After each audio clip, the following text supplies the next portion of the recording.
Okay, good morning, folks, and welcome to the Pat and Deb show. Believe it or not, we still have some materials for videos. This is the third and final video of Styx transitioning to a Western bit. And I got to explain how this transition thing works, because there is a term called tradition. And for me to put split reins on a silver bit with chains in some circles would condemn me to live in Tasmania. Okay.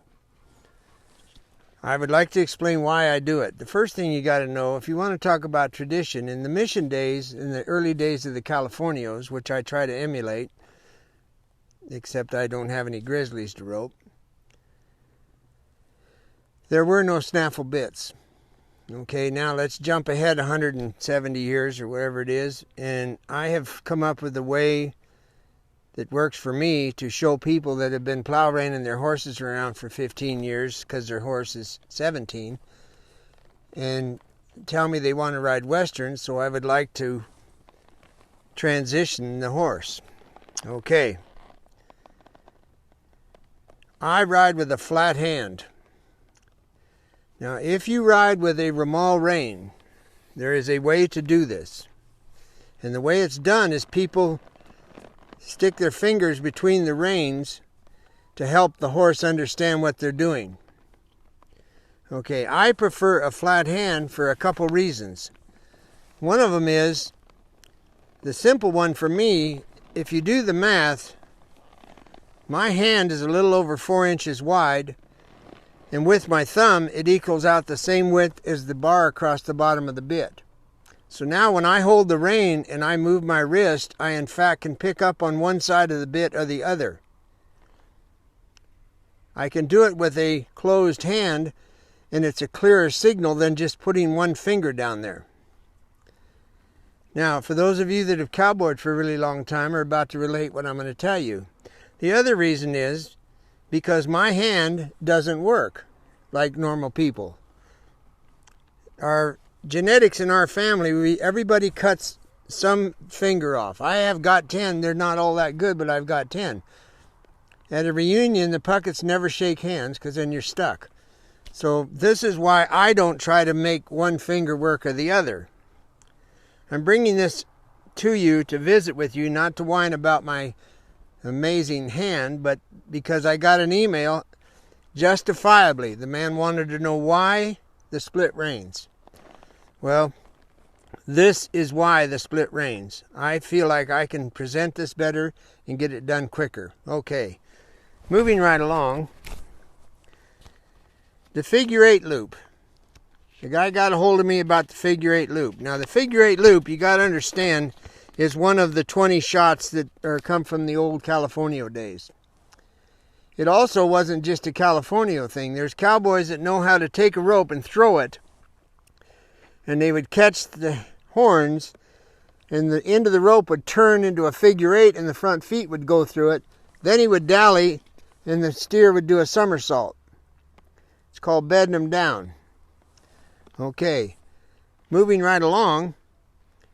A muley steer, once it stands up, if it backs up, the rope comes off their head. Now you've got them caught by 2 front feet. So it comes up every once in a while that it's kind of fun to throw if you got the right place. But to practice it on a dummy is really hard to do for me because it's a moving shot. And the perpetual motion of moving and the animals moving, when you hit, what I do is I dip the loop over my left shoulder slightly and I aim for the left ear. And when I hit the left ear, I leave my hand straight instead of follow through, and I automatically jerk my slack as soon as it hits the ear. That's the highest percentage I have for catching a figure 8 loop. There's competitions about it, and Dustin Fields is the champ as far as I know, so you can look him up if you want to know the particulars, because he's really good at it. I'm not. Chip in Louisiana got hit by that hurricane, and I wanted to tell him hello because I appreciate visiting with him, and he's rice and crawfish and cattle. So, Chip, good luck. I hope everything's okay in your outfit. Now, I did a video last week that Deb got put on the thing, and a lot of people really enjoyed it. And if you don't hear the music, you need to monkey with your computer and slap it on the side, and you'll get the music. Anyway, the name of it was Poco a Poco con Chinaco. Now, for those of you that aren't blessed with 2 languages, it literally means little by little. Please understand that we're documenting Chinaco from birth to bridle. In the video, it shows me making some really nice turns. It shows me making some really not so nice turns. That's why I put the video up, on purpose. A, there is no such thing as perfection. B, it tells you that I'm going to teach him little by little. 1 year from now, if he still does that, then I need to throw my saddle in the creek. So the point of the video for me, not to mention getting to waltz with my bride, is that it's done little by little. I want to show you the good, the bad, and the ugly. Now, the 17th of this month, which is September, we're going to be in Panguitch, Utah, doing a 1-day roping clinic, which is on a Friday, at the Cowboy and Cowgirl Week. So you can tell they're politically correct, and they mention both sides of the fence, so that's pretty darn commendable. So anyway, we'll be over there for a day, and if you're in the neighborhood, it's I don't even know how to explain it. I'll be borderline giddy. So anyway, that's where we'll be the 17th if you're anywhere near there. There will not be anything to do with anything except laying cattle down horseback, which is kind of fun. Okay, I'm going to ride this horse and show you where he's at. Now, I have my mirror on the ground. For as far as I'm concerned, I've got about this much distance to get the perfect self-carriage that I'm looking for. I use the word perfect, which in the past I've always said there is no such thing. Well, I will be happy if it hits that. This will get done going outside, which we did yesterday, and working on it for 10 minutes at a time. I'm literally finishing off the gymnastics of building the muscles up for that last little bit. I don't want him behind it. I don't want his nose out. I want him this way. So that's what I'm working on. To accomplish it, I do a lot of backing, and when I'm doing my lateral work, I try to be on a loose rein as much as I can. So that he will put himself there when he gets his muscles correct. So there you go. Enjoy the video, and I will talk my way through it. You'll see he does bridle up. Now the interesting thing is, on the chains, I know how good this horse is.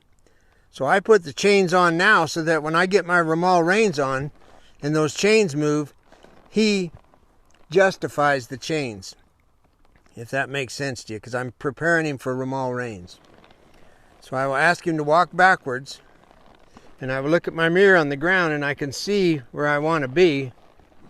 And if you'll notice, you'll see the cheek piece move whenever I pull. You'll see the cheek piece go back when I release. Now, something I need you to understand, folks, is that horses have an opinion just like we do.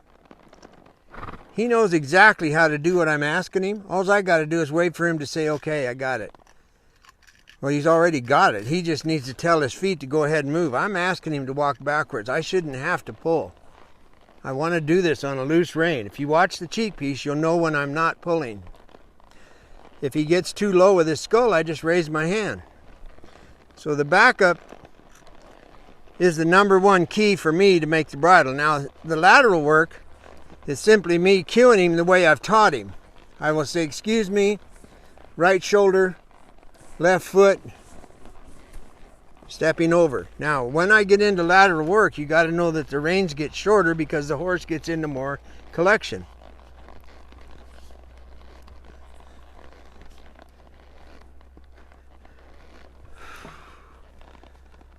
Listening. I want to go that way. Preparing. Excuse me. Left toe out. Asking. And once again, the logs are a given. What you want to focus on is your collection. What are you doing with your hand? I'm trying to give it back. I can see my mirror again and see where I'm at. It's just a reference point. The mirror is on the ground.